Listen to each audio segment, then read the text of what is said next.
कहां तक हुआ था? Carbohydrate derive monosaccharide.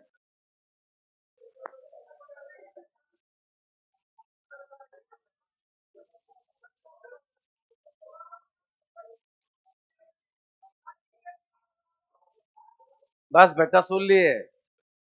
जो चीज पॉसिबल नहीं उसके लिए काय को कहते हो भाई? बहुत मारेंगे। गाना अलाउड नहीं है।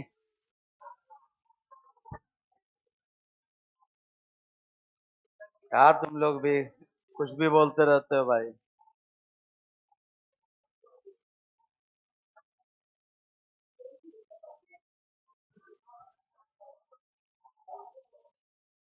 कितना लेक्चर नंबर 3 है ना बेटा?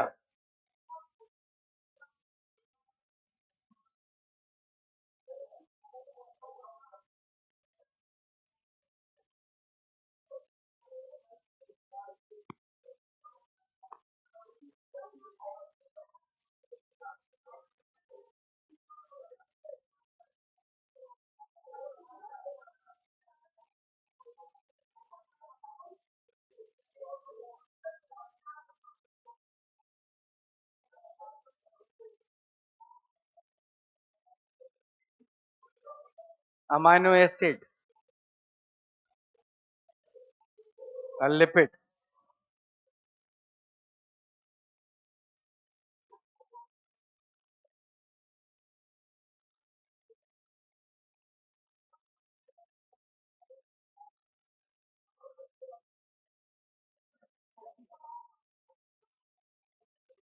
ग्लाइकोजन का स्ट्रक्चर बताया था क्या? नहीं हुआ था ना?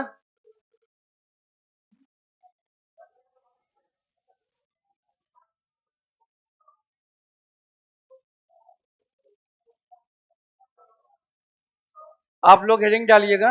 Structure of structure of glycogen.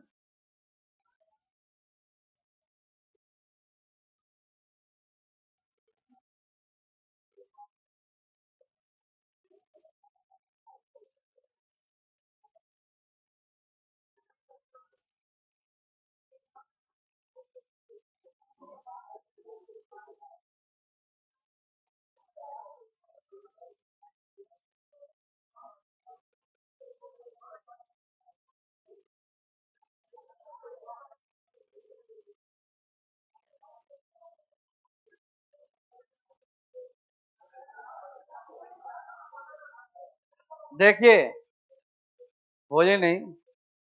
क्या हो बच्चे, कहाँ जा रहे हैं? पूरा टाइम यही करोगे क्या?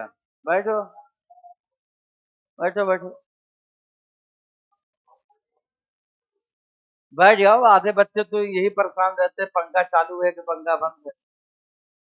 एक बार चालू बंद कर लिया करो, बार बार ना किया करो। ठीक है। चलो ग्लाइकोजन का जरा स्ट्रक्चर देखेंगे हम लोग, है ना? ग्लाइकोजन का जो स्ट्रक्चर है बेटा, ये कैसे कार्टून जैसा दिखाई पड़ता है। इसमें कुछ ऐसे लाइंस बनी होती है। पर जब ये लाइंस को थोड़ा बहुत एक्सप्लेन करेंगे तब आपको जानकारी मिलेगा। ये वाला जो एंड है ये कहलाएगा बेटा लेफ्ट एंड। क्या कहलाएगा? This is called left and. और इधर वाला जो एंड है ये कहलाएगा बेटा आपका राइट एंड। तो राइट साइड में है तो कहलाएगा राइट। ठीक। अब सवाल क्या आता है वो आप सुनिएगा। राइट हैंड और लेफ्ट हैंड में से कौन सा एंड ऐसा है जो रिड्यूसिंग होता है? कौन सा होता है? तो अक्सर बच्चे इसमें कंफ्यूज रहते हैं कि राइट वाला है कि लेफ्ट वाला है। तो आप आर से रिड्यूसिंग याद रखिए और आर से राइट हैंड याद रखिए। तो ये आपका राइट हैंड हो गया। तो ये जो होगा कैसा एंड होगा बेटा? रिड्यूसिंग। तो अगर ये रिड्यूसिंग है तो ये वाला कौन सा होगा? तो ये हो गया नॉन रिड्यूसिंग। एक तो ये क्वेश्चन आया है रिड्यूसिंग वाले पॉइंट से लेकर के। अब जरा स्ट्रक्चर आपको देखना है, खासकर लिंकेज। लीनियर में क्या लिंकेज है और ब्रांचिंग में क्या लिंकेज है। चलो लीनियर वाला देखिए। मैं अगर इस वाले पोर्शन का डायग्राम बनाऊं तो ये लीनियर स्ट्रक्चर क्या है बेटा? यहाँ बनाऊंगा तो ये ब्रांच वाला आ जाएगा। ये पूरा पोर्शन लीनियर है। यहाँ बनाऊंगा तो क्या मिलेगा? ब्रांच। अपन इसको वाले डायग्राम को बनाते हैं। ठीक। तो यहाँ कैसे स्ट्रक्चर आपको दिखाई देगा जरा वो आप देख। ये ग्लूकोज मॉलिक्यूल ऐसे बनाइए, इसके कई सारे डिब्बे बनाइए। एक बात ध्यान से देख लीजिए ताकि सब लोग अपने मन से बनाइए, देख देख के नहीं। ध्यान से पहले अब क्या करना है, ग्लूकोज किस प्रकार से कई सारे डिब्बों को आप बना लें। डिब्बा ही डिब्बा है, देख रहे हैं, डिब्बा ही डिब्बा, ग्लूकोज का डिब्बा, ठीक है। कौन सा डिब्बा है? ग्लूकोज का डिब्बा, एंड सो ऑन। अब ध्यान दीजिए, बॉन्डिंग जो आप देखे थे लीनियर चेन, नंबरिंग जब करते हैं तो ये पहला कार्बन होता है और ये वाला कौन सा? 4 नंबर का कार्बन। पहला ये, दूसरा ये, तीसरा है। बाकी आप एच ओ एच इधर लगा देंगे, इधर एच था, इधर ओ एच था, इधर था C S two O H, ये सब आप फुलफिल कर लेंगे। C S two O H, same here, C S two O H, ठीक। बॉन्डिंग जो आप देखेंगे, बॉन्डिंग इनके बीच में होता है। ये है ग्लाइकोसिडिक बॉन्ड। कौन सा बॉन्ड? फर्स्ट कार्बन के बीच में और फोर्थ कार्बन के बीच में, फर्स्ट कार्बन के बीच में, फोर्थ कार्बन के बीच में, फर्स्ट कार्बन के बीच में, फोर्थ कार्बन के बीच में सब जगह आपको बना देना है।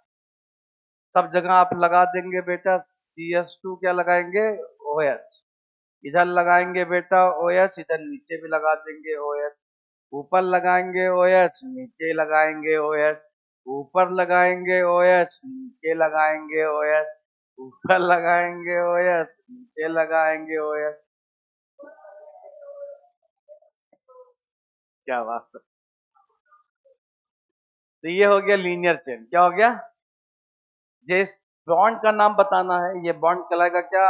Alpha 1,4 glycosidic, glycosidic bond, James bond वाला बॉन्ड है ये, ठीक है।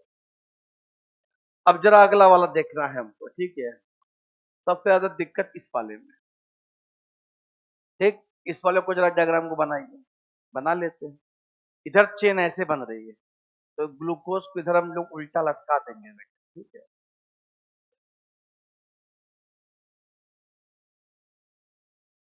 इधर ज्यादा नहीं बनाएंगे, ठीक है। एंड सो ऑन, ऐसे बनता चला जाए। C S two O H की पोजिशन देखना है। ये हो जाएगा C S two O H, ऐसे उधर हो जाएगा। इधर रहेगा बेटा क्या? O H. इधर क्या रहेगा? O H. जरा इसको आप ध्यान से देखिए, यहाँ जो बेटा ओ एच होगा, ठीक। इस ओ एच का इस्तेमाल और इस एच का इस्तेमाल हम लोग बॉन्ड को बनाने के लिए करेंगे। यहाँ का ओ एच और यहाँ का एच निकल के क्या बन जाएगा? वाटर। क्या निकल जाएगा? तो इस वाले को थोड़ा सा मैं क्या करने वाला हूँ, इसको यहाँ पे थोड़ा रिफॉर्म करूंगा बेटा। और यहाँ पे था, देखिए क्या क्या बचा है। इसके पास था क्या? सी एस टू, है ना बेटा। और इनके ओ एच में से क्या बचेगा? केवल एक ओ बच जाएगा। ओ को हम इसके साथ जोड़ देंगे, ठीक है। तो यहाँ पर देखिए जो बॉन्डिंग है, ये first carbon, second number carbon, third number carbon, fourth number carbon, fifth number carbon, six number carbon. और ये देखिए, first number carbon, second number carbon, third number carbon, fourth number carbon, fifth number carbon, six number carbon. यहां जब bonding आप देख रहे हैं, पहला कार्बन और छठवें कार्बन के बीच का है, तो ये वाला जो बॉन्ड है क्या कहलाएगा? This is called alpha 1,6 glycosidic. समझ में आ रहा है ना? कितने बच्चों को समझ में आया? हाथ उठाओ जरा। शानदार, क्या शानदार आईक्यू लेवल है तुम लोग का।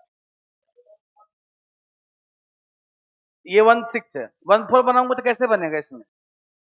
ये 4 नंबर कार्बन है और ये फर्स्ट नंबर कार्बन, तो इसका यहाँ पे ओ एच ले लेंगे, इसका एच ले लेंगे, ये बना देंगे। तो ये वाला जो बॉन्ड होगा कौन सा कहलाएगा? अल्फा 1,4, ठीक है। तो इसका मतलब जो ब्रांच वाला स्ट्रक्चर है, ब्रांच वाले में दो तरह का लिंकेज, एक लिंकेज कहलाएगा क्या? अल्फा 1 से, और दूसरा क्या कहलाएगा? अल्फा 1 से। जबकि लीनियर में देखिए, लीनियर में केवल एक ही आपका लिंकेज है, कौन सा? Alpha 1,4। There is no alpha 1,6, ठीक। तो लीनियर में अल्फा 1,6 नहीं है। केवल कौन सा है? अल्फा 1, और ब्रांच में 16 भी और 1। तो क्वेश्चन आगे कर लोगे? ठीक है, नोट कर लो।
मॉर्निंग बैच में एक लड़का बैठता है एकदम पीछे, एक लड़का बैठता है एकदम पीछे।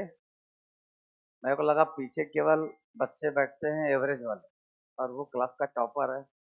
696 नंबर का टेस्ट में, 696। चुपचाप एकदम पीछे बैठता है। कभी लगा ही नहीं वो टॉपर जैसा बच्चा।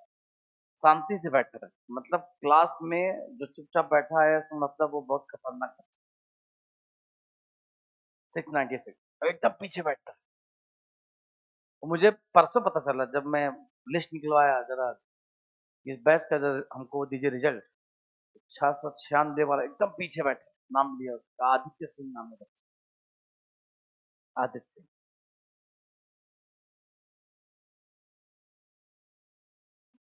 करीब मैं देख रहा था कि 600 के ऊपर पाने वाले बच्चों का नंबर लगभग 40 बच्चे मॉर्निंग, और 550 तक अगर काउंट कर लें तो टोटल नंबर ऑफ स्टूडेंट होते हैं करीब 57 के आसपास, जो 550 के ऊपर है। अब तुम लोग का पहला टेस्ट शायद 28 तारीख को है ना? 28 को दम दम घम लगा के पेपर दीजिए आप। हम्म? जब आप टेस्ट देते हो तो उसके एक दिन 2 दिन के बाद रिजल्ट आता है, क्योंकि जब टेस्ट होता है तो फिर जो क्वेश्चन पेपर होता है उसको ग्रुप में भेजा जाता है, उसमें क्रॉस चेक करने के लिए कोई आंसर की में कोई करेक्शन तो नहीं। तो जब मेरे पास आता है करेक्शन, ड्रॉपर का मेरे पास आता है करेक्शन के लिए, मैं चेक करता हूँ और देखता हूँ कि उसमें कोई करेक्शन नहीं है, फिर आगे फॉरवर्ड कर देता हूँ, बोलता हूँ करेक्शन आगे भेज, तब रिजल्ट आता है। गलत? हम क्यों करेंगे? ऑलरेडी उसमें आंसर रहता है, उसको मिलाना रहता है, वो सही गलत। और हो जाता है कभी, ऐसा नहीं है, ह्यूमन एरर हो सकता है, क्योंकि दुनिया में कोई 100% परफेक्ट नहीं होता, जानबूझ के। जानबूझ गलती करेंगे तो बोनस मिलेगा। कोई कोई क्वेश्चन ऐसा रहता है जो गलत, क्वेश्चन को बोलता है क्वेश्चन गलत है, तो उसके हिसाब से दो दो आंसर सही आ रहा है, तो बच्चा अगर ये लगा ये भी सही है, ये लगा ये भी सही है। जूलॉजी में बहुत रेयर होता है, बहुत सीधा क्वेश्चन आता है। टीसू में क्या ही बहुत, इसमें ऐसा कोई है नहीं कि किसी का ऑप्शन में दो दो तरह का वो चीज है, बिल्कुल नहीं।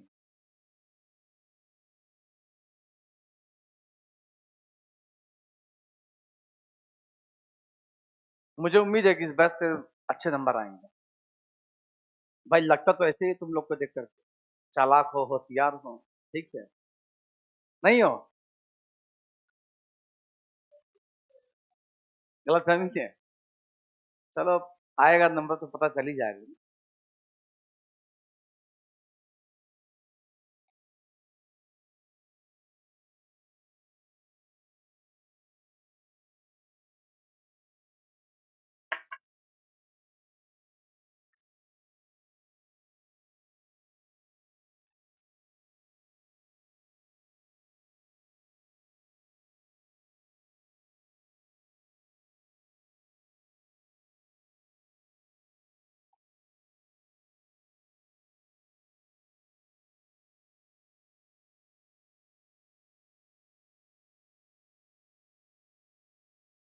शायद नोट हो गया होगा।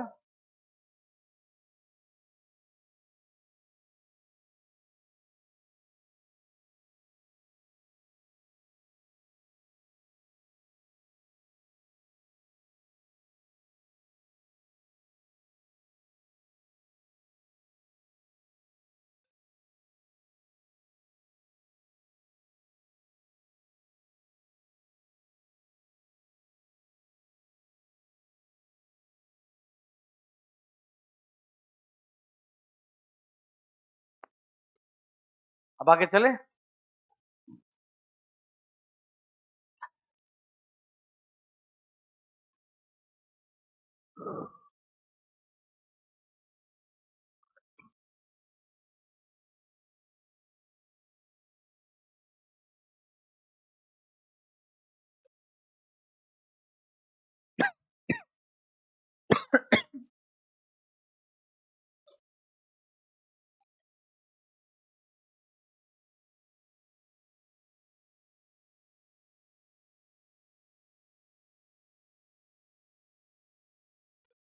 अभी चलूं।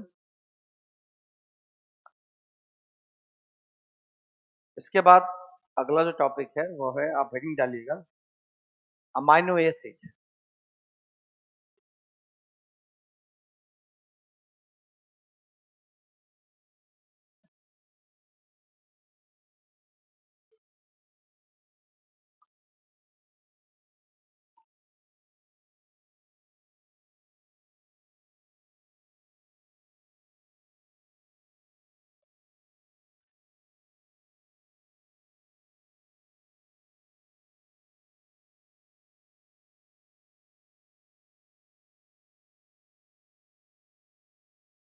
देखिए, अमाइनो एसिड के बारे में देखिए, बोलिए नहीं सब लोग।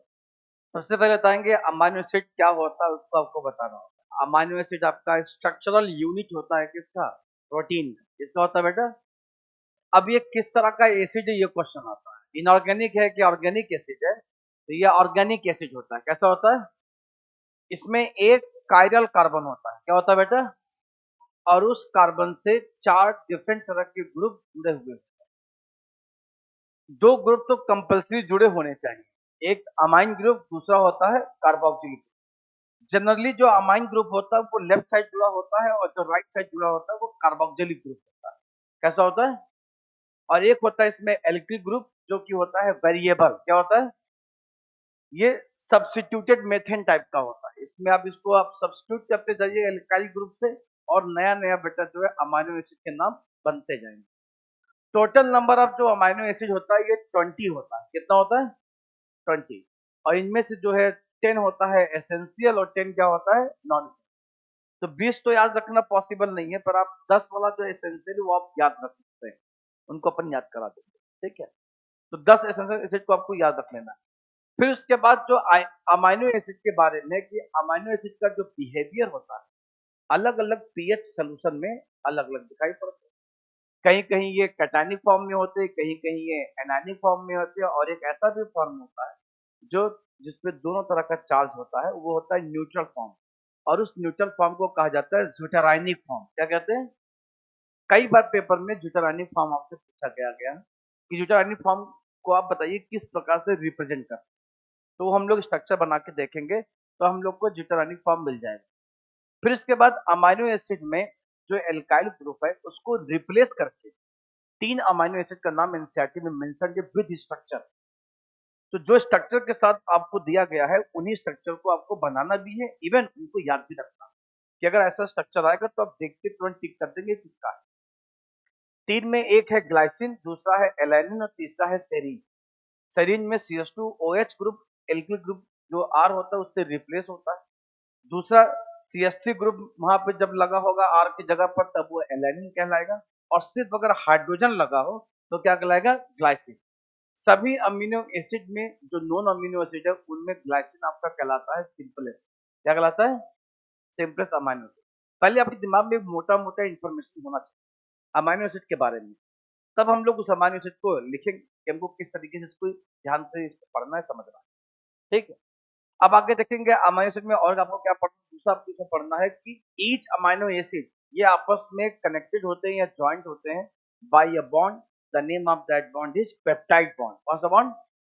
तो पेप्टाइड बॉन्ड कैसे बनाना है इसका भी स्ट्रक्चर आपको देखना है, और आप इसको सीखेंगे कि पेप्टाइड बॉन्ड किसे कहते हैं और उसमें कौन कौन पार्टिसिपेट करता है उसको बनाने में। पेप्टाइड बॉन्ड को बनाने में कार्बोक्सिलिक ग्रुप और अमाइन ग्रुप दोनों पार्टिसिपेट करते हैं उसको बनाने में।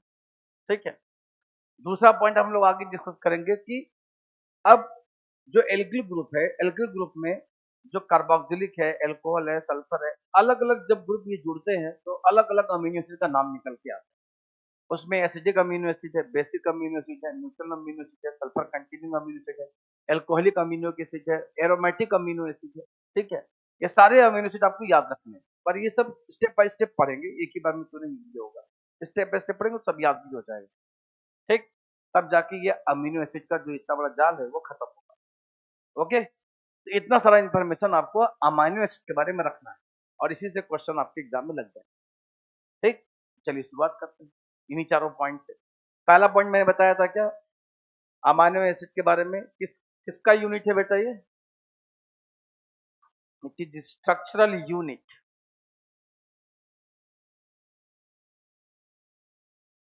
साथ साथ आप लिख लीजिए, structural unit of protein. This is organic acid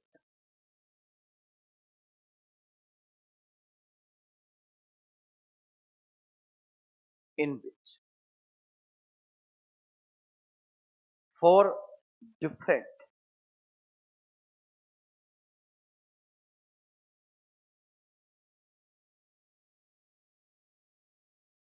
group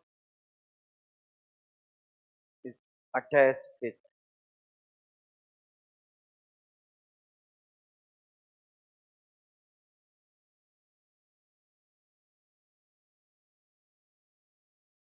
alpha carbon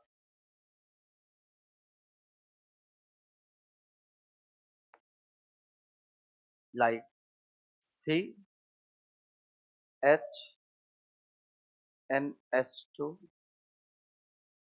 C double OH and R group. R is the alkyl group. इसी R को रिप्लेस करते जाइए और अलग अलग स्ट्रक्चर बन के तैयार हो जाएगा बेटा। चलिए रिप्लेस करते हैं हम लोग। CHNH2 C double OH H C H NH2 C double OH CH3। Next C H C double OH NH2 और this time CH2OH। इन तीनों का नाम है, पहले वाले का नाम ग्लाइसिन, दूसरे वाले का नाम एलानिन, तीसरे वाले का नाम सेरीन।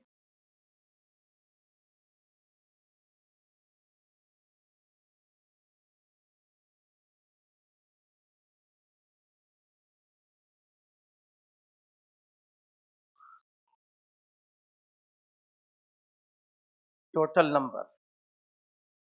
Number is 20। 20 में 10 है एसेंशियल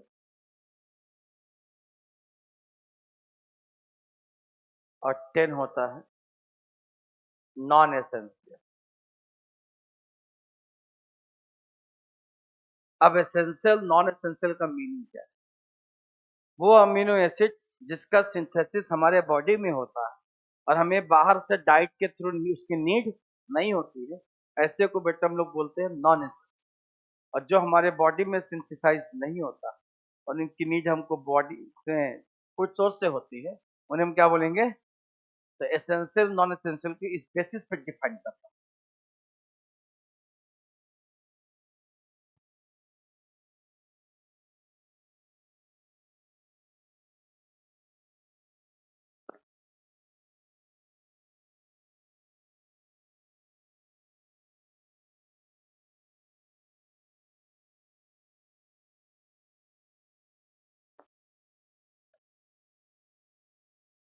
ये कौन सा कार्बन है? कायरल कार्बन, इसी को अल्फा कार्बन भी बोलते हैं। कायरल कितने लोग जानते हो? हाथ उठाओ बेटा। Very good. जो नहीं जानते हो जान जाइए। कायरल कार्बन उसे बोलते हैं जिसमें कार्बन चार अलग अलग ग्रुप से जुड़ा हो। ठीक। तो बताइए, सवाल भी आता है, वो कौन सा अमीनो एसिड है जिसमें कायरल कार्बन नहीं होता? कॉन्सेप्ट याद रहेगा तो फटाक से क्वेश्चन पकड़ में आ जाएगा। इनके पास दो ग्रुप सेम होते तो ये कायरल कार्बन नहीं होता है। ठीक है।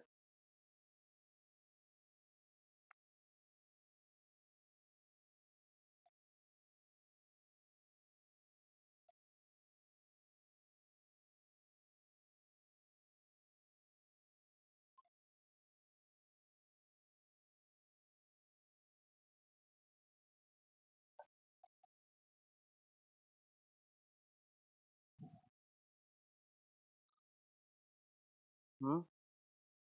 Iso isoelectric isoelectric. इसमें इलेक्ट्रॉन के नंबर सेम होते हैं, उन्हें आइसो इलेक्ट्रॉनिक कहते हैं। पिक्चराइनिक। कह सकते हैं कि एक प्लस एक माइनस होता है। ठीक है, कहा जा सकता है।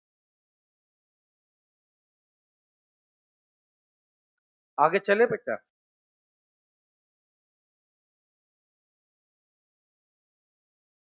अब जो एसेंशियल वाला उसका नाम आपको लिखना है। हाँ जी। नहीं हुआ था।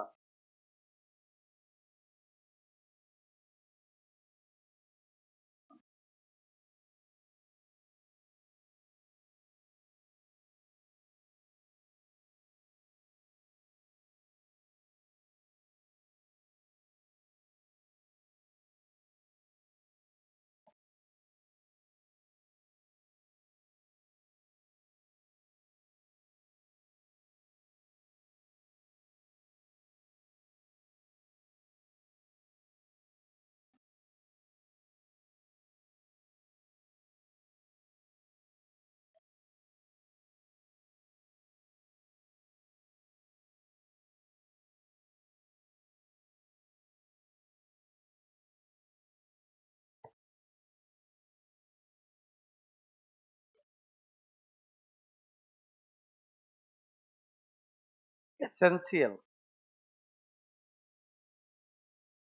अमाइनो एसिड, इसको याद कर लीजिए। 10। बाकी जो बच जाएगा वो नॉन एसेंशियल में चला जाएगा।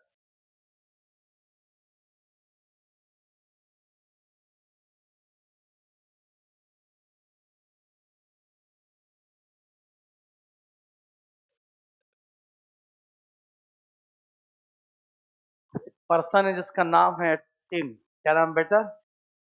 टिम। टिम के पास अपना एक प्राइवेट क्या है? जेट। जेट ना हो के उसके पास एक बढ़िया सा हॉल है। और इस हॉल में हॉल है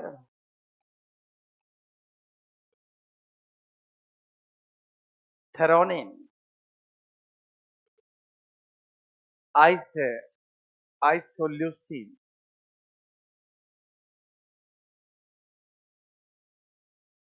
मेथियोनिन।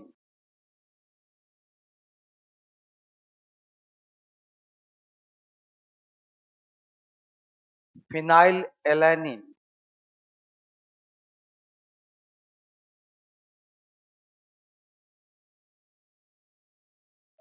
वायलिन,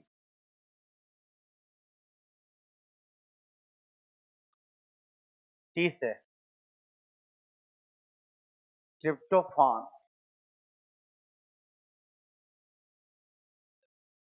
एच से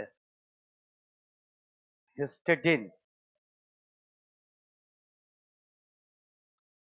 ए से alanine,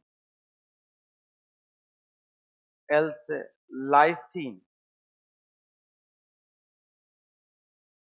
leucine.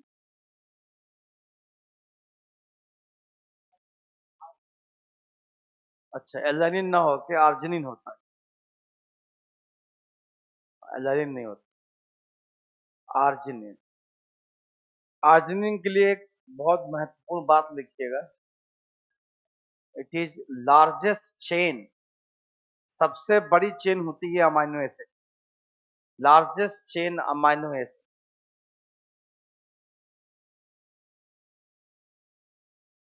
Most complex amino acid भी इसी में है, tryptophan. This is most complex amino acid.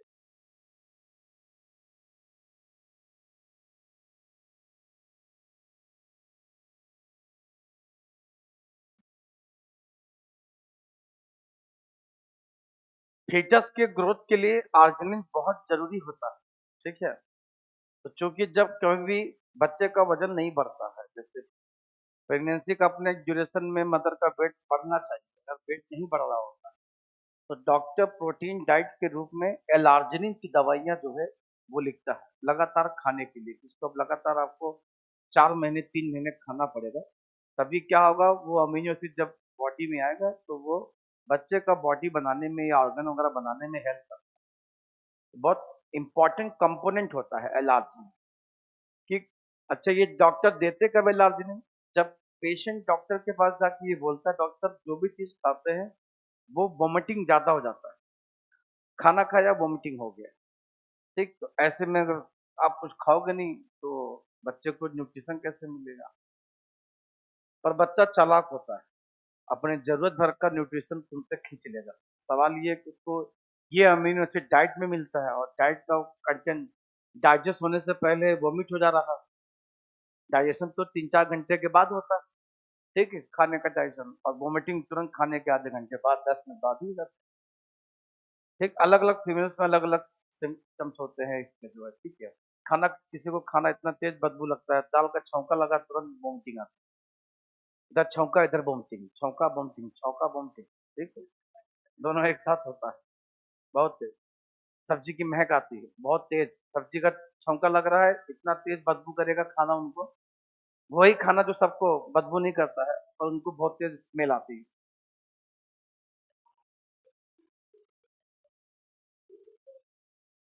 हाँ, बॉडी में आर्जिनिन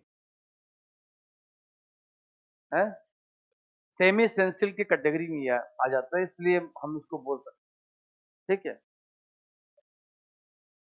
पर ज्यादातर क्या होता है कि इसको डाइट से लेना पड़ता है, खाने की मात्रा में। हम्म,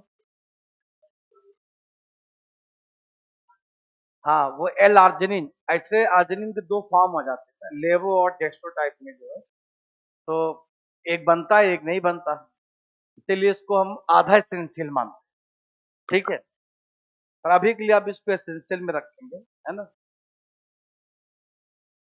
हो गया, नोट हो गया।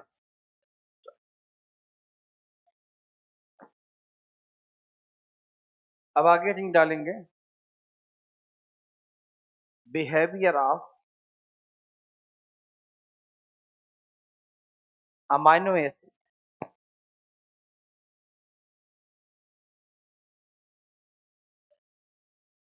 इन डिफरेंट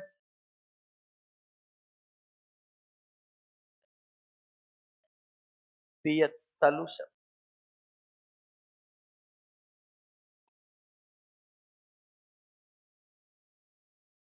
जरा अमीनो एसिड का बिहेवियर देखिए, अलग अलग पीएच सोल्यूशन इनका किस प्रकार से बिहेवियर है, सोलोन लिखा है। इसको सोल्यूशन लिखना था तो सोलोन लिख दिया है।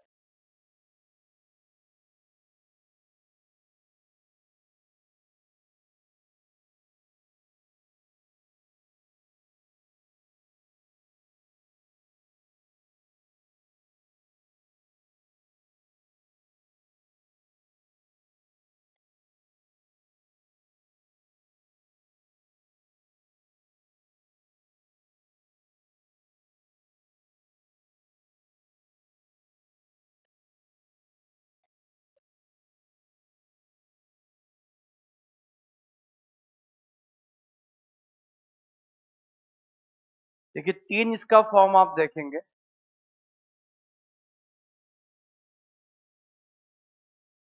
H alkyl group,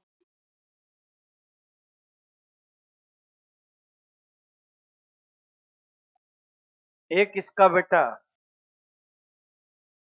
cationic form देखेंगे। कैटानिक फॉर्म इसका ये वाला, ये कौन सा फॉर्म है बेटा? Cationic form. Cationic form, anionic form, इन सब का आपस में इंटर कन्वर्जन हो सकता है। इसका दूसरा फॉर्म क्या बन सकता है?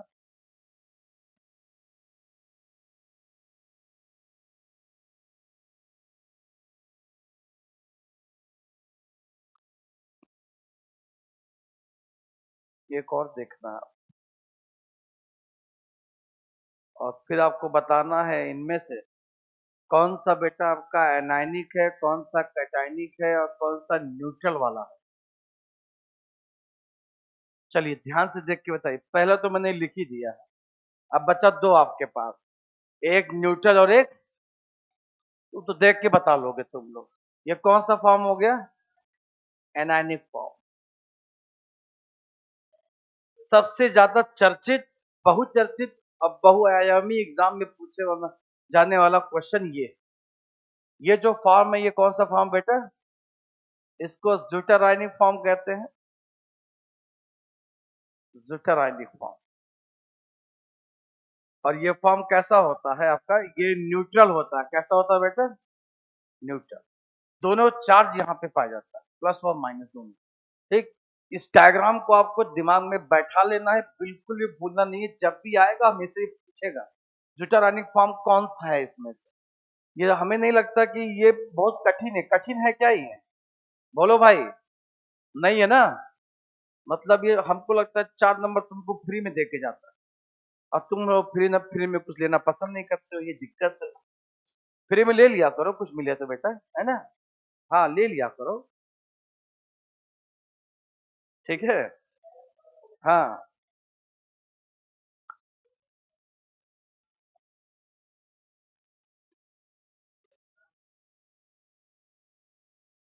मुझे याद है कि जब ये एग्जाम में पूछता है ना कि ज्यूटारानी फॉर्म कौन सा है, मैं हंसता हूँ कि देखो।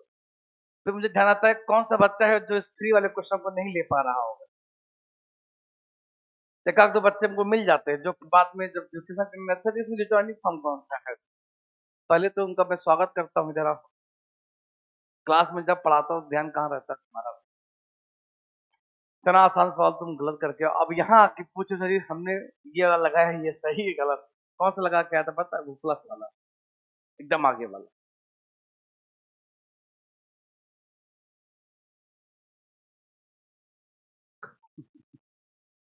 बच्चा है, भांति भांति का बच्चा होता है, अलग अलग क्वालिटी का बच्चा होता है। जैसे अमीनो एसिड अलग अलग तरीके का होता है, ठीक है, वैसे अलग अलग तरह का बच्चा होता है।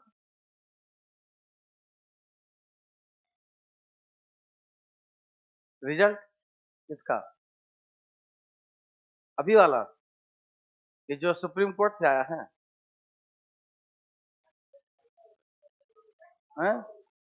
एनडीए से रिजल्ट फिर जारी किया उसने? नाम नहीं दिया है। देखो एक बात, देखो ऐसा है, हम लोग पढ़े लिखे लोग हैं ना, ये बात मानते नहीं मानते? तो नहीं मानते। पढ़े लिखे लोगों को बेवकूफ बना पाना इतना आसान? पर वहां जो बैठा हुआ व्यक्ति उसको लगता है कि हम इनको समझा लेंगे। आप तभी हमको समझा सकते थे जब हम पढ़े लिखे नहीं। जब हम पढ़े लिखे तो हमको भी समझ में आता है कि आप इतना जो है छिपा क्यों रहे हैं? चोर के दाढ़ी में तिनका, कुछ तुमने छिपा के रखा है और तुम इसीलिए हर बार जब भी कुछ होता है तुम कोई भी चीज फेयर दिखाने की कोशिश क्यों नहीं कर रहे? करो ना फेयर, क्या दिक्कत?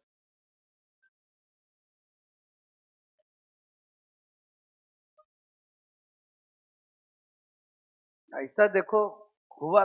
एक ए बेटा सुनो, ए बच्चे,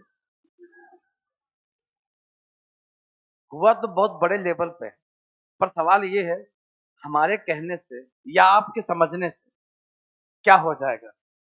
शासन प्रशासन में जो लोग बैठे हुए हैं वो तो कान में रुई डाल के बैठे हैं ना। आ रहा है सुन, कोई बात नहीं, इग्नोर करो। क्यों?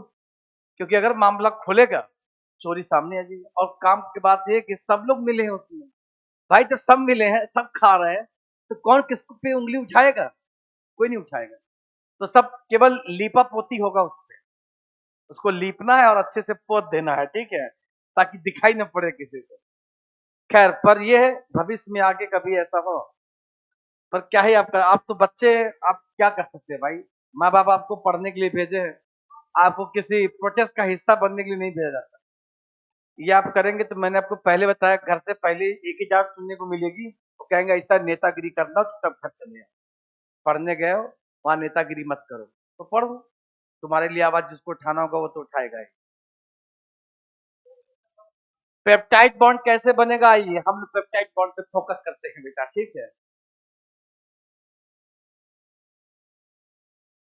स्ट्रक्चर ऑफ, स्ट्रक्चर नहीं लिखेंगे, लिखेंगे formation, formation of peptide bond. चलिए इस बॉन्ड को बनाते हैं, बॉन्ड बनाने फोकस करते हैं।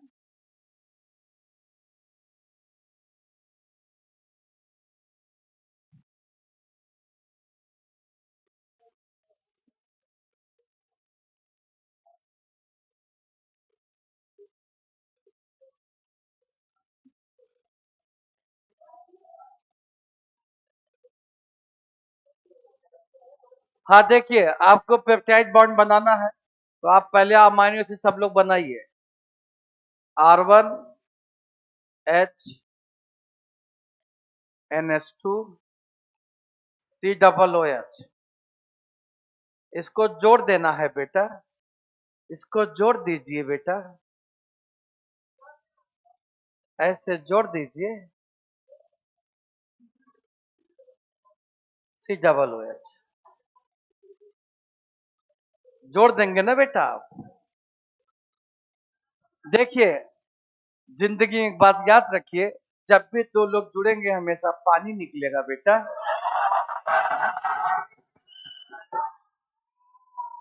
यहाँ देखिए, ये पानी निकलेगा।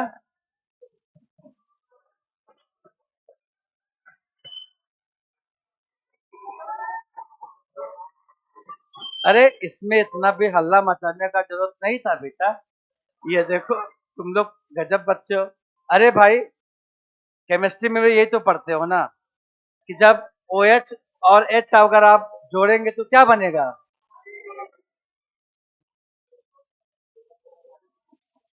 नहीं, 2 मिनट के लिए मैं भी घबरा गया, मैं भी ऐसा क्या बोल दिया भाई, पूरा क्लास हंस रहा है।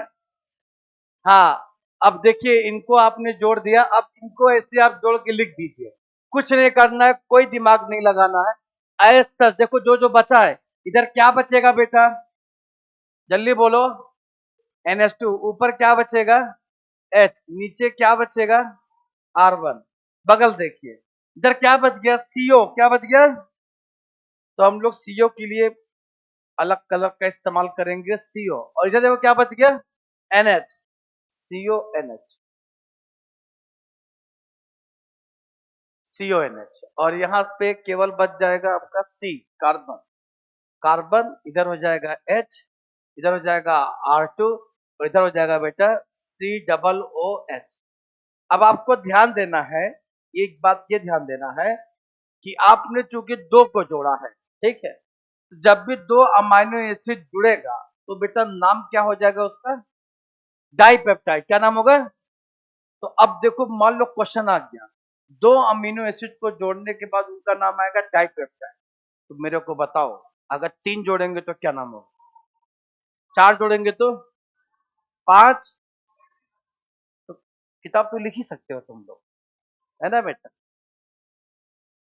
तो ये कहलाएगा क्या बेटा, डाई पेप्टाइड। अब इसमें क्वेश्चन में ये पूछेगा कि पेप्टाइड बॉन्ड है कहां। देखो ध्यान से देखो, जिनको जोड़ने के बाद जो स्ट्रक्चर बच गया है, ये CO और कौन सा NH, ये जो बॉन्ड है ये कहलाएगा बेटा कौन सा बॉन्ड, पेप्टाइड बॉन्ड कहलाएगा बेटा, peptide bond. This is peptide bond, ठीक है, नोट कर लो।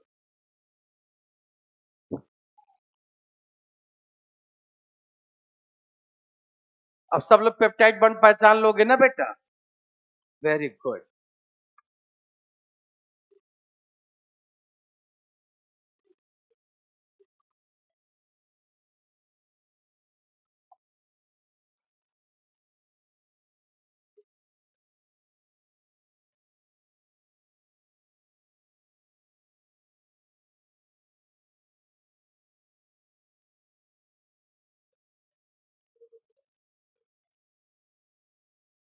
हाँ जी,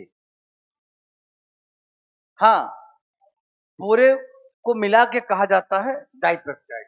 दो को जोड़ा गया, 3 जोड़ेंगे तो डाइपेप्टाइड। अच्छा, दो अमीनो एसिड को जोड़ने पे कितने वाटर मॉलिक्यूल बाहर, एक।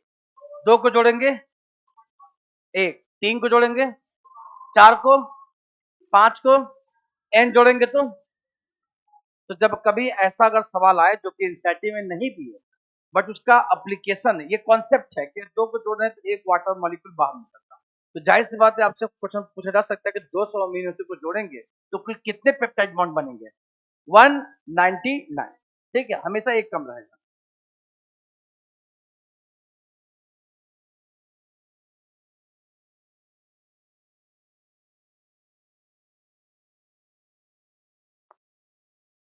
अब इसी में एक नाम आता है ओलिगोपेप्टाइड और एक आता है पॉलीपेप्टाइड।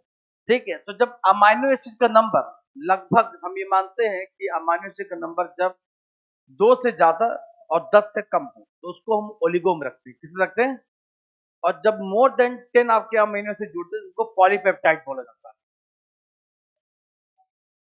हाँ?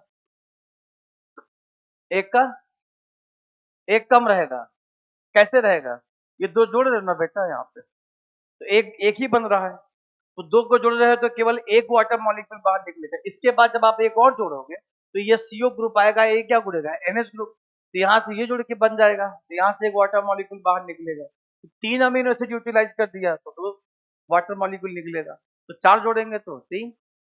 अब ये घर पे प्रैक्टिस करिएगा। अब मैं इसको ऐसे बताऊं कि देखो ये C है, इधर COOH, इधर फिर हाँ NH, फिर COOH, फिर मैंने कहा इनको जोड़ना है NH के साथ,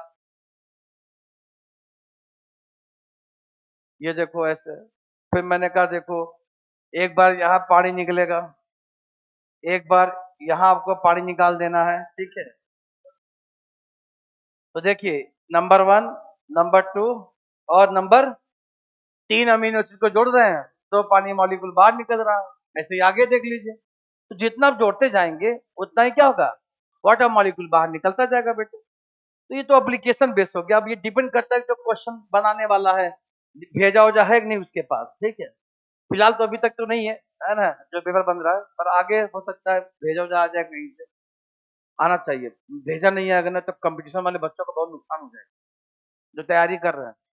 तुम इतनी मेहनत से पढ़ रहे, इतना कुछ बॉन्ड बनाने में कितना दिमाग खर्चा लग रहा है तुम्हारा, तो ठीक है, और इतना सिंपल सा हलवा सवाल पूछ लिया कि simplest amino acid is called, answer तो सब कोई लगा लेगा भाई, खाली तुम ही नहीं लगाओ।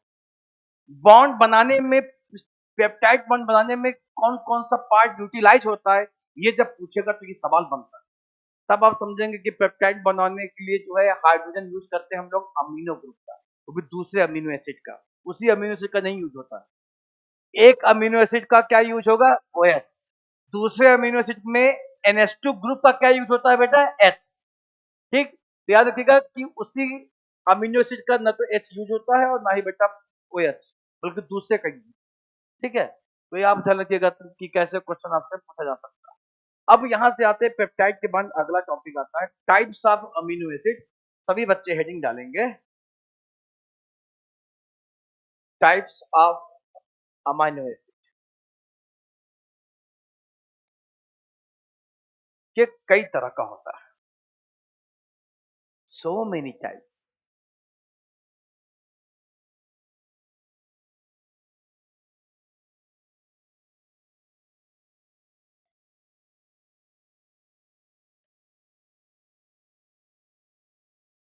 Number 1, number 2, number 3, number 4, number 5, number 6, number, नहीं जरूरत नहीं उसकी बेटा। नंबर 1, नंबर 1 है बेटा एसिडिक अमीनो एसिड। ठीक है, एसिडिक डबल ए लिख देना है। ठीक है, डबल ए का मतलब अल्लू अर्जुन नहीं होगा, बात ध्यान रखिएगा। ये अमाइनो एसिड है, क्या है बेटा। नंबर 2 देखिए, नंबर 2 हो जाएगा basic, basic A A. Number 3 neutral. Number 4 alcoholic, alcoholic भी है, अमीनो एसिड दारूबाज भी है बेटा। Number 5 sulphur containing, sulphur containing amino acid. And number 6 aromatic, aromatic amino acid. चलिए एसिडिक के बारे में बात करेंगे। एसिडिक अमीनो एसिड का एग्जांपल नंबर 1 पहला है बेटा ग्लूटामिक एसिड। तो चूंकि इसके देखिए लास्ट में क्या लिखा है एसिड, तो पहचानना आसान है आपके लिए, है ना। बट अगर ये नाम लिखा हो, इसका एक और नाम है ग्लूटामेट। क्या नाम बेटा, तब लास्ट में यहाँ एसिड लिखा नहीं है, तब आपको पहचानना पड़ेगा, इसका मतलब तुम्हें इसको याद करना पड़ेगा बेटा। अगला है एस्पार्टिक एसिड। एस्पार्टिक एसिड का दूसरा नाम, इसका दूसरा नाम है aspartate. Basic, basic amino acid example, basic में एक है लाइसिन और दूसरा है बेटा आर्जिनिन। तीसरा भी एक हिस्टिडिन। न्यूट्रल, न्यूट्रल के लिए मैं आपको कोड वर्ड देता हूं। बहुत पुराने जमाने में एक शायर हुआ करता था, उसका नाम था गालिब। क्या नाम था बेटा। आजकल गालिब कुछ नहीं सुना रहा है, तो गालिब हो गया है न्यूट्रल। कैसा हो गया बेटा, न्यूट्रल। जी से हो जाएगा ग्लाइसिन, ए से हो जाएगा एलानिन, एल से ल्यूसिन, आई से आइसोल्यूसिन, वी से वैलिन। एल्कोहलिक याद रखना है। एल्कोहलिक कैसे याद रखेंगे, इसके लिए आपको बोलना होगा सेठ। सेठ हुआ दारूबाज, ठीक है। सेरीन, और टीएस से नाम आ जाएगा थेरोनिन। सल्फर कंटेनिंग, सल्फर कंटेनिंग में आपको याद रखना होगा एक एम और एक सी। ठीक है, एम से याद रखेंगे बेटा आप जो है मेथियोनिन, और सी से याद रखेंगे सिस्टीन। सिस्टीन सिस्टाइन दोनों आपका जो है सल्फर कंटेनिंग होता है। अब बचा एरोमेटिक, खुशबू वाला। एरोमेटिक में नंबर 1 एग्जांपल आप मेंशन करेंगे यहाँ, टायरोसिन। Number 2 tryptophan.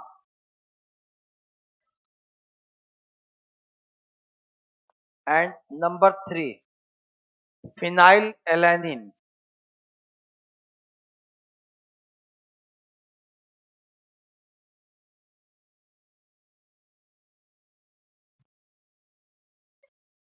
नोट कर लीजिए।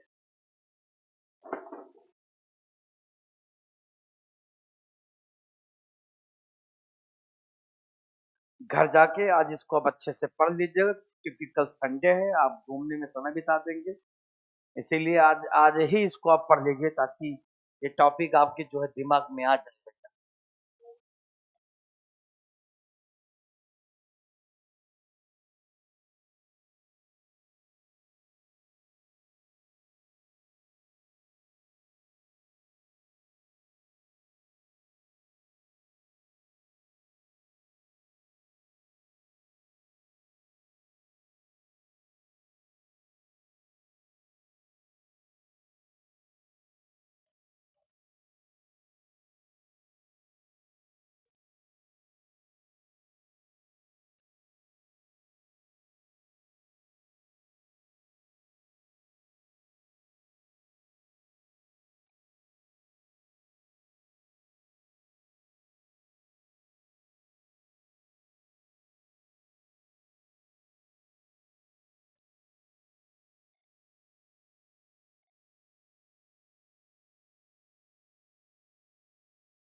अरे जाने दो उसको, काहे को उसको खड़ा किए हो बेचारे को, जाओ भाई जाओ।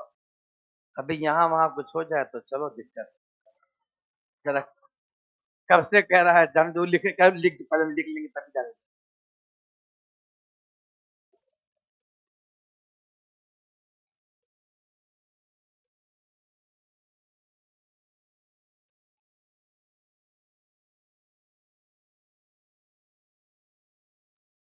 आजकल रोज शाम को बारिश हो जा रही है।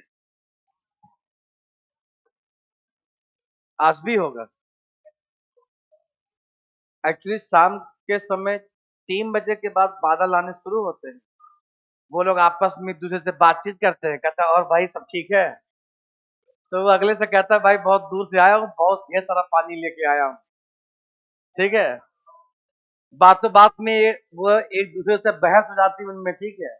और फिर वो लगते हैं लड़ाई करने, और उनकी लड़ाई में आवाजें आने लगती हैं, ठीक है। और जहां वो गड़गड़ाहट की आवाज आती है, फिर उसका असर बाथरूम में पानी के रूप में दिखाई पड़ता है बेटा। और कमाल की बात देखो, यहाँ भी लड़ाई करते हैं पानी निकल जाता है बेटा।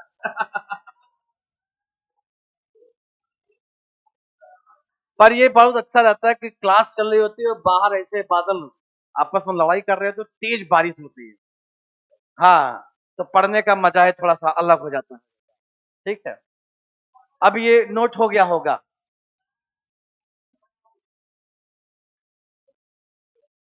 तो अमाइनो एसिड, ठीक है, जिससे जो नंबर ऑफ क्वेश्चन होता है बेटा, वो केवल एक क्वेश्चन आता है। कितना क्वेश्चन? मतलब सोचिए इतना मेहनत से आपने हर कोई एक पॉइंट पढ़ा है, और क्वेश्चन पूछने को कोई केवल एक क्वेश्चन पूछने वाला है। अब क्या पूछ सकता है? पूछ लिया कि इनमें से कौन सा एसिडिक अमीनो एसिड है, बस हो गया। दो ही वाला ये याद कर लीजिए, एक क्वेश्चन सॉल्व हो। पूरे बायोमोलिक्यूल से ही आता ही केवल 3 से 4 क्वेश्चन। ठीक। अब बहुत किसी दिन किस्मत अच्छी रहा तो 6 क्वेश्चन पूछ लिया, पर 6 तो बहुत मुश्किल से पूछता है, 4 या 5 पूछ लेते। 2 एंजाइम का पार्ट हो गया, 3 बायोमोलिक्यूल। अब पढ़ना उसमें 4 चीजें हैं, कार्बोहाइड्रेट, प्रोटीन, लिपिड और न्यूक्लिक एसिड। तो 4 कायदे से देखा जाए तो 4 सवाल बनने चाहिए। 4 क्या?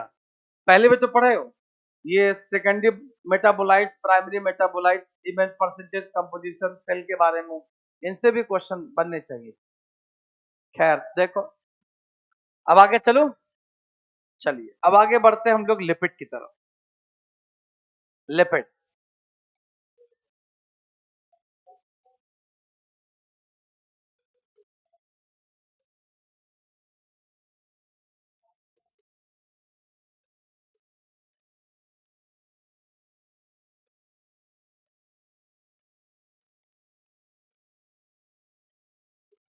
लिपिड के लिए पॉइंट्स बोलिए नहीं, पॉइंट्स देखिए, 3 देखिए जो पॉइंट्स वो जनरल पॉइंट है। उन जनरल, देखो बात नहीं है, ये बेटा थोड़ी देर और चुप रहो, उसके बाद तब बतियाओ, ठीक है।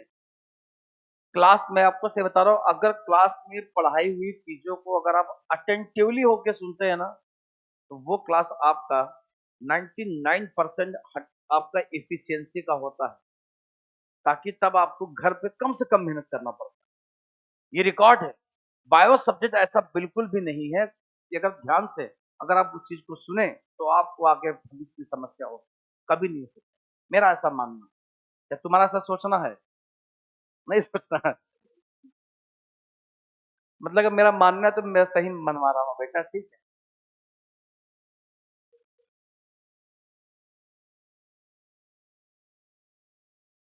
अरे ये क्या, क्या चल रहा है भाई? मैं सोचा मैं तीनों को एक साथ उठा ले जाऊंगा, पर ये बारी बारी से जा रहा है बेटा, ठीक है। चलिए देख लीजिए, कोई बात नहीं, हम लोग इसको ऐसे ही नोट करेंगे। पहला पॉइंट, लिपिड के लिए पहला पॉइंट लिखेंगे, it is generally water insoluble होता है। कैसा होता है बेटा? Insoluble.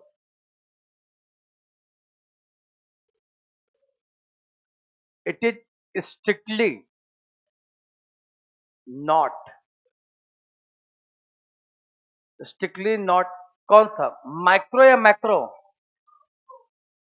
Strictly not bio macro molecule.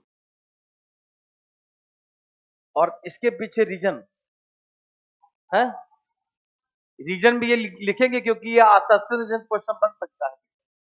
Because their molecular wait,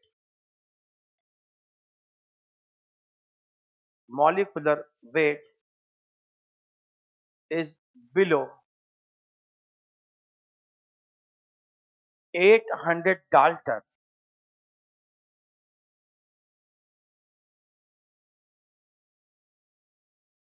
है क्या lipid? It is ester of, अब शुद्ध डेफिनेशन यही, ईस्टर ऑफ। दो लोगों का ईस्टर है, कौन कौन? एक जुड़ता है इसमें फैटी एसिड, और दूसरा कौन जुड़ता है बेटा इसमें? ग्लिसरॉल। ये मेन डेफिनेशन होता है लिपिड का, ठीक। सिंपल लिपिड का नाम पूछ लिया है आपसे, सिंपल लिपिड कौन सा होता है? सिंपल लिपिड, सिंपल लिपिड का नाम आप याद रखिएगा, उसका नाम होता है ग्लिसरॉल। क्या नाम होता है? अब ग्लिसरॉल का स्ट्रक्चर शायद ही किसी को ना आता हो, जहां तक मुझे मालूम है आना चाहिए। CH2OH और क्या बेटा? CHOH और क्या होता है? CH2OH, जिसमें 3 हाइड्रोक्सिल क्या होते हैं, ग्रुप लगे होते हैं, इसीलिए इसको बोलते हैं हम लोग क्या?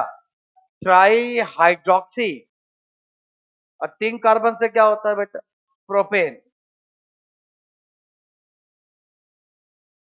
Try hydroxy propane. ये लिपिड के बारे में।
हो गया? जिनका हो गया हेडिंग डालेंगे, टाइप्स ऑफ लिपिड।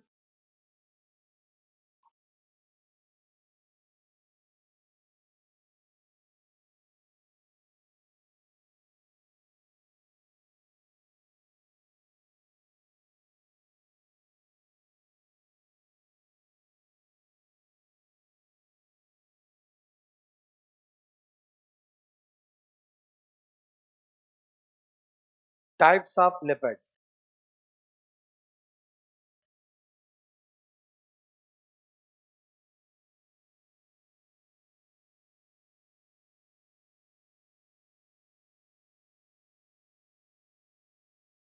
अभी तक यहाँ तक समझने में कोई दिक्कत है क्या बेटा? कोई दिक्कत लग रहा है क्या? नहीं, अभी दिक्कत तो अभी नहीं, पर दिक्कत अभी आगे शुरू होगा, ठीक है? जब थोड़ा टफ पॉइंट आएगा तो वहां दिक्कत हो सकता है। अब मैं मानता हूँ कि हो जाता है, जरूरी नहीं कि सारा बच्चे का दिमाग एक जैसा हो, ऐसा कोई जरूरी नहीं बेटा। पर उसको हम लोग 2 बार समझ लेंगे तो वो हमारे लिए आसान हो जाएगा बेटा। चलिए, टाइप्स ऑफ लिपिड के लिए बात करते हैं। टाइप्स ऑफ लिपिड कुल 3 तरह का होता है।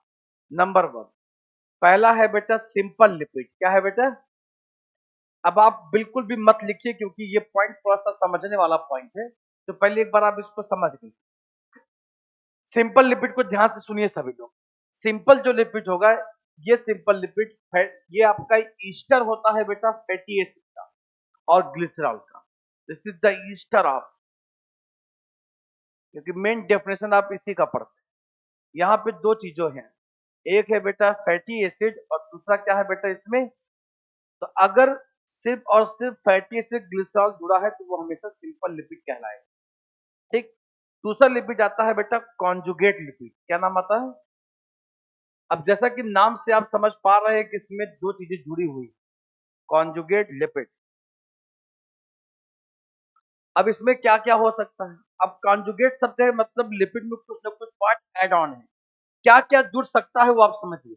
मतलब अगर इसको डिफाइन करना हो तो हम डिफाइन करेंगे कि ये भी होता है ईस्टर।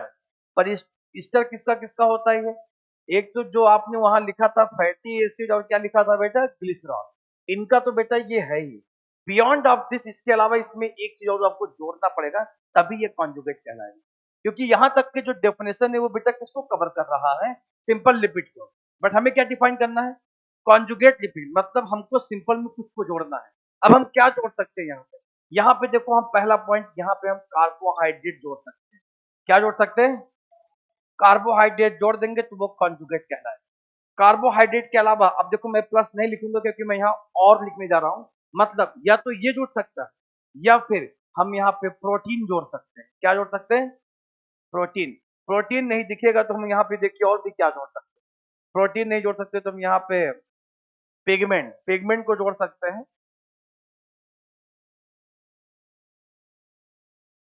पिगमेंट को जोड़ देंगे तो नाम बदल जाएगा।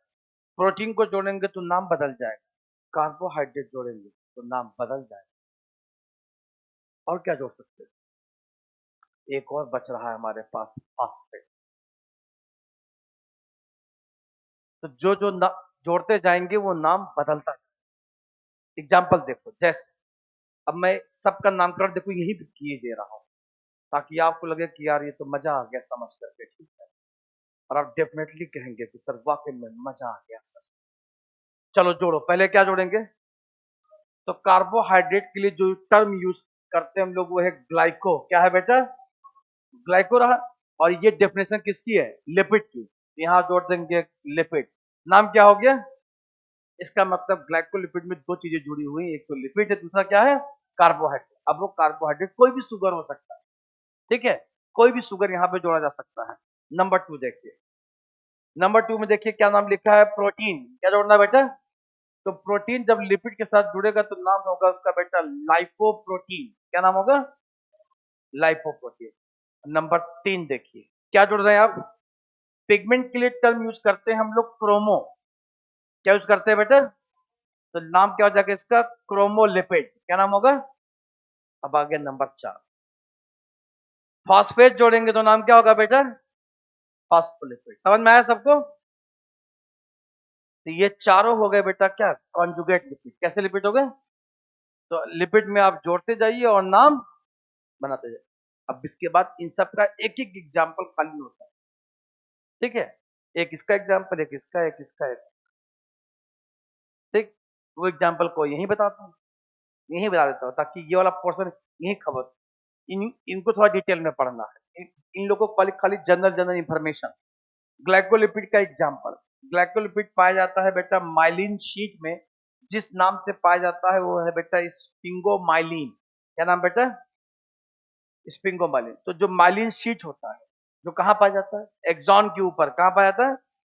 तो माइलिन शीट जिसका बना होता है वो होता है स्पिंगोमाइलिन। मतलब ये इंसुलेटर है। कैसा है बेटा? इसको छूने पे करंट नहीं मारेगा। ठीक। क्वेश्चन आता है कि इनमें कौन सा जो है इंसुलेटर का काम करता है, तो आंसर लगाएंगे क्या? स्पिंगोमाइलिन। इवन जो फैट का बना होता है वो क्या होता है? इंसुलेटर, बैड कंडक्टर होता है। ठीक। लाइपोप्रोटीन का कोई एग्जाम्पल, ऐसा कोई एग्जाम्पल जहां आपने कभी पढ़ा हो? बहुत पहले बचपन में कभी पढ़ा होगा। काइलोमाइक्रॉन, नाम सुना है? कितने लोग जानते थे? बहुत कम लोग। पिछले साल डाइजेस्ट सिस्टम पढ़े थे? नहीं पढ़े थे? उसी में इसको यूज करते हैं, काइलोमाइक्रॉन। काइलोमाइक्रॉन एक स्ट्रक्चर होता है जो लिपिड को चारों तरफ से प्रोटीन कोट के द्वारा उसको जो है, हाँ, कोटिंग करके उसको लैक्टियस में भेजता है। कहाँ भेजता है? लैक्टियस में। हमारे बॉडी के अंदर लिपिड जो होता है वो लिपिड ऐसे नहीं सर्कुलेट होता है। लिपिड को सर्कुलेट देखो कैसे होता है। हम जो खाना खाते हैं वो ट्राइग्लिसराइड से, क्या है बेटा? पहले उसका ब्रेक डाउन होता है, वो टूटता है फैटी एसिड और ग्लिसरॉल में, सबसे सिंपल फॉर्म। ठीक।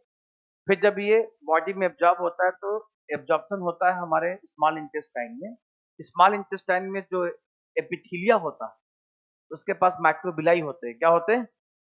उसी एपिथेलियल सेल्स के अंदर ये सारे जो लिपिड है आपस में, ये आपका क्या होता है, ये लिपिड ट्राइग्लिसराइड में पहले चेंज होता है।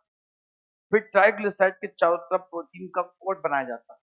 तो protein coated triglyceride structure is called chylomicron. क्या सुना आपने? Protein coated triglyceride structure is called chylomicron. और इसी फॉर्म में ये सर्कुलेट होता है और फिर जाकर के हमारे लीवर में स्टोर हो जाएगा। कहाँ हो जाएगा? स्टोर। अब आते हैं क्रोमोलिपिड। क्रोमोलिपिड का एग्जाम्पल कैरेटिनोइड। कैरेटिनोइड ये हो गया आपका पिगमेंट।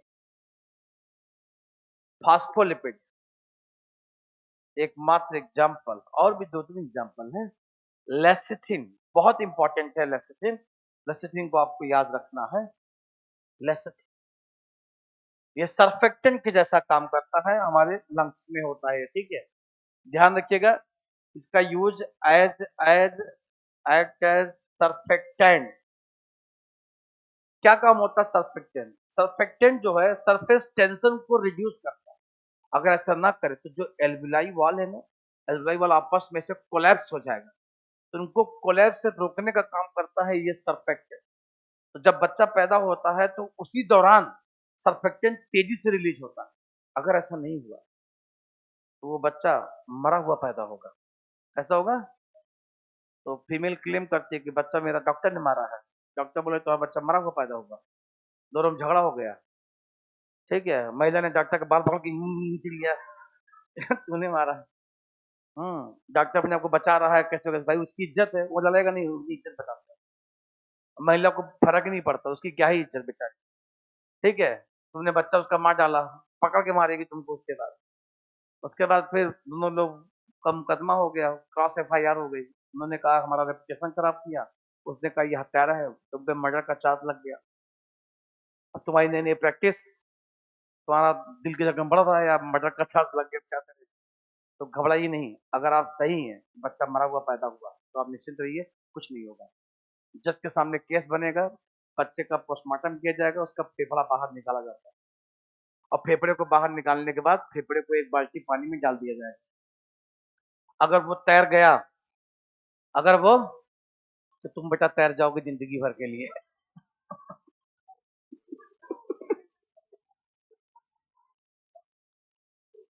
ठीक। अगर वो डूब गया तो तुम बच गए। ठीक। तो डॉक्टर मनाता है कि डूब जाए, डॉक्टर कभी नहीं मनाएगा कि तैर जाए। ठीक। क्योंकि अगर तैर गया होगा जिसका मतलब उसमें हवा थी, और हवा होने से वो चीज हल्की होती है, वो पानी में फ्लोट करती है। तो हवा कैसे हुई होगी? जब वो बाहर आया होगा, सांस लिया होगा, तभी हवा गई होगी। क्योंकि एक बार जब हवा अंदर जाती है तो एक हवा बाहर नहीं निकलती है। रेजिडुअल कौन सा? वो हवा कभी बाहर नहीं जाती। ठीक। वो अंदर लंग्स में ही रहता है। अगर सांस लिया होगा तो। नहीं लिया होगा तो कभी हवा गई ही नहीं। इसका मतलब बच्चा पेट में मर गया। इसकी वजह से ये कम हो जाता है तो इसके बच्चा मर भी जाता है। ठीक है, जैसे ये अमाउंट कभी कभी डॉक्टर देता है मरीजों को, मतलब बच्चे को, अगर प्री मेच्योर बेबी है, जैसे मान लो 9 महीने की डिलीवरी के 9 महीने कंप्लीट होने के बाद बच्चे का डिलीवरी होना चाहिए, पर अगर 9 महीने पहले हो गया तो खतरा है। तो उस समय लेसेटिंग का अमाउंट कम होता है। पता कैसे चलेगा डॉक्टर को कि लेसेटिंग अमाउंट कम है? वो आपको देखा, अपने बच्चे को दिखाएगा, बच्चे का लंग्स बहुत तेजी से इसी करता रहेगा, तेजी से सांस लेगा, और उसको पेन होगा बच्चे को, बच्चा बहुत धीमे धीमे रोएगा, तकलीफ उसको लंग्स का दिखाई, साफ साफ दिखाई पड़ेगा क्या बच्चों को कितनी प्रॉब्लम हो रही है। मेरा खुद का बच्चा ऐसा हुआ है। ठीक है, ये अभी जो रिसेंटली पैदा हुआ है अप्रैल महीने में, तो 8 महीना पूरा हो गया था, 9 महीने तक जा ही नहीं पाया वो बच्चा, और डॉक्टर को दिखाया, क्योंकि पहली सर्जरी हो चुकी थी, डॉक्टर ने कहा थिकनेस बहुत कम है, स्कार इसका ऑपरेशन करते हैं, क्योंकि एक डिलीवरी नवंबर में हुई थी 2022 में। ठीक है, और एक अभी हुआ है। ठीक है, तो सुनो सुनो सुनो, ठीक, तो हम, क्योंकि हम जानते थे कैसे क्या है, तो हमने अपने जो कंसल्टिंग डॉक्टर सर्जन से ऐसे में बात नहीं किया। सब ने कहा कि अगर थिकनेस 1.3 तक भी चलेगा, तो हम क्या, वो डॉक्टर कह रहे हैं ऑपरेट करने के लिए, तो सर्जन कह रहे हैं कि यार अजीब सर्जन है, हम लोग तो लेके चलते हैं। फिर उन्होंने कहा देखो राजन, ऐसा है कि पेशेंट की कंडीशन पर डिपेंड करता है। हम क्या, सुनो ऐसा है, मरीज मरवाना नहीं हमको, ठीक है, साफ साफ बताओ करवाऊं कि ना करवाऊं, क्या अगर वो कह रहे हैं तो करवा लो, क्योंकि तो चीजें साहब हमको भाषण क्यों दे रही थी। ठीक है, तो वही मतलब घरेलू टर्म्स थे उनसे, तो अपन ऐसी ही बात करते हैं, क्या भाषण दे रही हैं आप, बताइए करवाए कि ना करवाएं, रिस्क तो है ही। मान लो अगर हम आपकी बात मान के 15 दिन और बच्चे को आगे ले चलते, तो उससे क्या होता है, मान लो अगर थिकनेस, स्कार जो टांका पहले लगा होता है उसको स्कार बोलते हैं, क्या बोलते हैं, वो थिकनेस रिड्यूस हो रहा था, क्योंकि 1 महीना पहले जब मैंने अल्ट्रासाउंड कराया, करीब वो था करीब 4 सेंटीमीटर के आसपास, वो एकदम से घट के 2.5 पहुंच गया।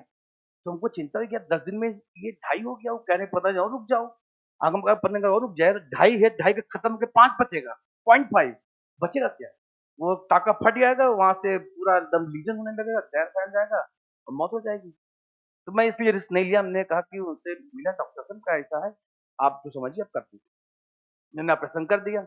अच्छा ऑपरेशन हुआ, हमारी 2 लड़की थी। अब ये सब भाई क्या आएगा, अच्छा हम जानते नहीं थे लड़का है कि लड़की। हमारी वाइफ ने कई बार हम पे प्रेशर बनाया कि आप तो डॉक्टर हैं, आप कितने सारे दोस्त हैं। हम कहे देखो यार, तुम वो जलील काम करवाने के लिए मेरे से बोल रही हो, हाँ, जिसके लिए मैं लोगों को डांटा करता था। अभी मैं अपने दोस्तों को फोन करके बोलूं कि भाई मेरे को भी जानना है, तो वो हमसे कहेगा यार तुम बताओ, मेडिकल का पूरा एकदम मजाक बना रखे हो। तो मैं मना कर दिया। हम क्या, देखो ऐसा है, अगर तुम्हारी किस्मत में है, अगर पुत्र सुख लिखा है तो तुमको मिलेगा, और अगर नहीं लिखा है तो पुत्री सुख से तुम वो रहो। ठीक है, और मैं बताऊं कि जब तीसरे महीने में जब मैंने पहला अल्ट्रासाउंड कराया, तो उसमें क्योंकि 4D इमेज आती है, मैंने बच्चे का मुंह देखा। बच्चे का मुंह देखने के बाद मेरे को इतना ज्यादा उससे लगाव हो गया, मैंने कहा ये लड़का हो या लड़की, ये कुछ भी हो, मैं किसी भी तरीके से अबॉर्ट नहीं कराऊंगा, और तुमको लेके चलना पड़ेगा इसको। हाँ, अब कभी मुझे मौका मिले, मैं तुम लोग को यहाँ पे उसका फिगर दिखाऊंगा, छोटा सा बच्चा उसका अल्ट्रासाउंड वाला, इतना नाक का इसी दुबका हुआ था। हमके यार यार इसको भी जीने का हक है, क्या पता कल को ये कोई बड़ा प्रोफेसर बन के लोगों को भाषण दे रहा हो। हम कहे इसीलिए इसको, इसके बारे में तुम कुछ मत सोचो, अच्छा सोचो, अगर ऊपर वाला भी देख रहा है कि अगर हमको क्या नीड है, अगर हमको नीड वाकई में अगर एक लड़के की होगी, कोई एक हमारी तरह हो, हमारा प्रतिबिंब एक हो, तो होगा, जरूर होगा, पक्का होगा। हम इसी पे विश्वास करके आगे बढ़ते हैं। जब डिले रुको तो पहले, मैं जिज्ञासा हो रही ना, क्या हुआ क्या हुआ क्या हुआ। तो जब ऑपरेशन हुआ, ऑपरेशन होने के बाद वो बच्चे को मुझे कुछ दिखाए ही नहीं, और वो उसको तुरंत लेके चले गए एनआईसीयू में। अब हम चिंतित हो गए यार, यार क्या हुआ, क्या कुछ बताया नहीं। तो वहां से एक नर्स भागते हुए बाहर आई, कही ये सामान लेके आइए। हम कि इस सोच नजर क्या हुआ, क्या ये हमने बताएंगे, डॉक्टर आपको आके बताएंगे। ये सुनो तो, ये 500 रुपये पकड़ू, अब बताओ क्या हुआ। कही जो आप चाह रहे थे ना लड़का, वही हुआ। हाँ, उसके बाद मेरी मदर बगल ही थी, उनकी आंखों में आंसू आ गया, तो वो रो रही थी। हम कह रहे थे, रो कह रही है, खुशी है, पागल, ये रोने का नहीं, ये खुशी के आंसू है। ठीक है, हम क्या, अच्छा अच्छा ठीक है। तो वाइफ अभी अंदर ही तो बेहोश की हालत में थी। बाद में जब वो बाहर निकली तो हमसे पूछ रही है, ये सुनो क्या हुआ है? तो हमने कहा निश्चिंत रहो, सब कुछ ठीक है, जो तुम चाह रही थी वही हुआ, लड़का ही हुआ। तब ये ऐसे मुस्कुराई, मुस्कुरा के फिर बेहोश हो गई। ठीक है, क्योंकि वो लगा होता है ना, एनेस्थीसिया वगैरह लगा होता है, तो उससे क्या होता है, बेहोशी की हालत में रहते हैं लोग, नहीं तो बहुत तेज पेन होता है उसके बाद। फिर ये सब ऐसे चलता रहा। तो वही मैं लेस्टिन वाला जो केस बता रहा हूँ, बच्चे की हालत बहुत खराब थी। डॉक्टर के पास मैं जब गया तो वो हमको बोला कि उनको बुलाइए, उनका बच्चा है। तो मैं गया, तो डॉक्टर बैठाया और कहने लगा, देखिए आपका बच्चा प्रीमेच्योर है। हम क्या, हाँ वो तो मुझे मालूम है, आप कुछ नया बताइए जो हम नहीं नहीं जानते हैं, ठीक है। तो क्या ऐसे उसमें उसकी लंग्स की कंडीशन ठीक नहीं है, लंग्स में वो ठीक से एस्पायरेट नहीं कर पा रहा है। हम क्या, अच्छा ठीक है, अब हम क्या करें? तो क्या है, इसमें इंजेक्शन लगेगा। हम क्या, सुनिए डॉक्टर साहब, मैं आपको बहुत साफ साफ लफ्जों में दो बातें बता रहा हूँ। पहला, एक तो उसको कुछ होना नहीं चाहिए, और दूसरा, आपके मेडिसिन में जितनी भी दवाइयाँ चल रही हो ना, जितनी भी हो, उसको आप यूज करिए, उसको दीजिए। डजंट मैटर मनी, यहाँ पैसा मायने नहीं रखता, ठीक है। मैं उसको ये बात बोला, हम क्या पैसा मायने नहीं रखता, हम क्या बस यह बात जान लीजिए, उसको कुछ होना नहीं चाहिए। अगर कुछ हुआ तो फिर समझ लें तुम्हारा अस्पताल हम क्या करने वाले हैं, तुम समझ नहीं सकते हो, ठीक है। उसके बाद कहा ठीक है डॉक्टर साहब, तो हम आगे बढ़ते हैं कि बढ़िए, आगे बढ़िए। एक इंजेक्शन 18,000 का रुपए का था, 18,000 का सिर्फ एक इंजेक्शन। दो लगना था, हमको लगा दीजिए, उसमें क्या है। कहने मैं आपको पहले बता दूं इतने रुपए का। हमने कहा आप लगा दीजिए, कि पैसा क्या देखना, उसकी जान बचानी कि हमको पैसा देखना। तो उसने इंजेक्शन जब दिया तो इंजेक्शन का वीडियो बनाया, वो आधी वीडियो मेरे पास है। मैं जब भी उसको देखता हूँ और प्रेजेंट टाइम में अपने बच्चे को देखता हूँ, मैं देखता हूँ कि ये अभी भले हंस रहा है, पर कितनी मुसीबतों से ये आया है, ये इसको नहीं पता। वो सिर्फ उसका बाप ही जानता है। और मैंने वो वीडियो किसी को दिखाया भी नहीं, घर में किसी को नहीं दिखाया, वो सिर्फ मेरे पास। मैंने सिर्फ अपने पास रखा, मैं कहा किसी को दिखाऊंगा नहीं। उतनी तकलीफ में वो बच्चा बाहर आया है बेचारा जो है, अब जाके वो थोड़ा सा सही सलामत है। पहले जब पैदा हुआ था वजन उसका 2 किलोग्राम से भी कम था, करीब 1.9 के आसपास था, लगभग 2 केजी था। तो दूसरे डॉक्टर हमको लगे डराने, क्या तुमको तो पता ही है 2 केजी वजन कम होता है तो क्या होता है, कैसे सर्वाइविलिटी। हम कहा देखो ऐसा है, इवोल्यूशन हम भी पढ़ाते हैं, और इवोल्यूशन में पढ़ाते समय हमको पता रहता है कि एवरेज कितना वेट होना चाहिए, पर अब इस समय बच्चे की प्रॉपर केयरिंग की जरूरत है। मैंने अपने वाइफ को सिर्फ एक बात बोला, क्या किसी भी हालात में बच्चे को कभी भी भूखा मत रखना, उसको सिर्फ मदर का मिल्क ही देना, और बाहर का कोई भी मिल्क नहीं देना, एनी हाउ। सिर्फ अपनी ही फीडिंग कराओ, तभी उसका वजन बढ़ेगा। और चूंकि तुम्हारे मिल्क में सबसे ज्यादा एंटीबॉडी मौजूद होता है, ये सब बताना पड़ा, और इसलिए बराबर फीडिंग कराते रहो ताकि उसको बराबर एंटीबॉडी मिलता रहे। और फिर उसके बाद अब जाके उसका वजन 4 किलोग्राम के आसपास, 3 महीने का बच्चा है। कितने महीने का? 3 महीने बच्चे का 4 किलो वजन बन के तैयार।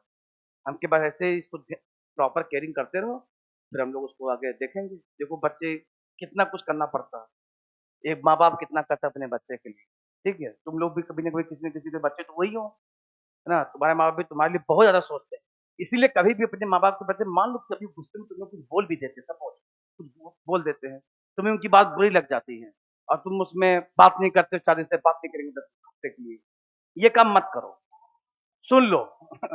नहीं, अलग अलग माँ बाप, अलग अलग, किसी के माँ बाप कहते हैं गुस्सा है, आओ उठाते हैं जूता तो 3 और मारते हैं, गुस्से में है, ठीक है। पर अलग अलग पेरेंट, अलग अलग बिहेवियर है ना। तो ये था लेसिथिन। क्या था बेटा? एक लेसिथिन के बारे में वो कितनी सारी कहानियां हैं। ये वो कहानी थी जो सामने घटित हुई है, ठीक है, जिसमें लेसिथिन का यूज देखा गया। पहली बार लेसिथिन का यूज मैंने अपनी आंखों के सामने रियल देखा, ठीक है। चलिए तीसरा भी एक मेंशन कर लेंगे इसमें, derive, derive lipid.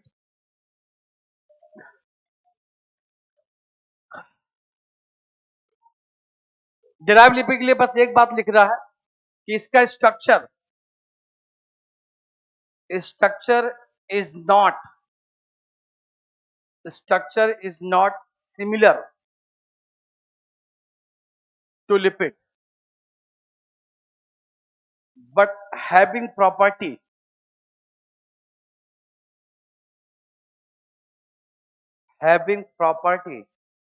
like lipid।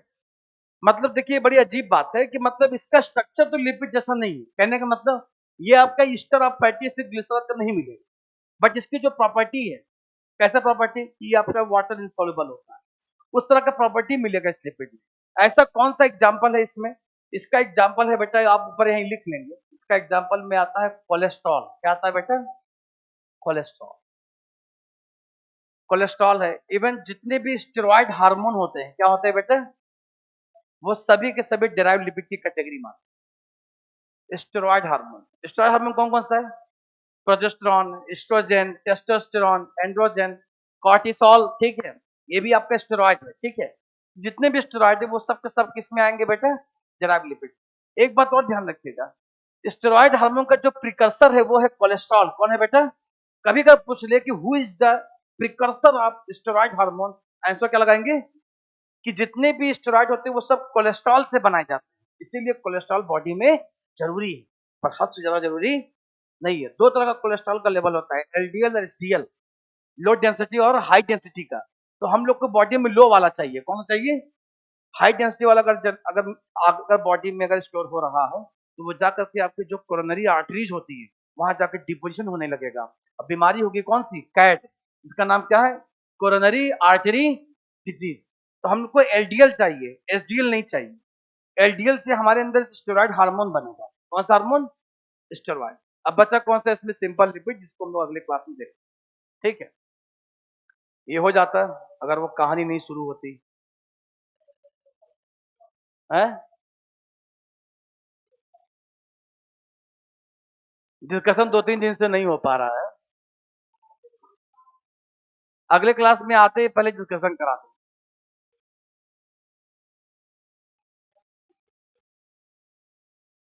इसको घर जाके आज अच्छे से पढ़ लीजिएगा बेटा, ठीक है। हाँ, यहां तक आप अच्छे से पढ़ लीजिएगा, रिवाइज कर लीजिएगा।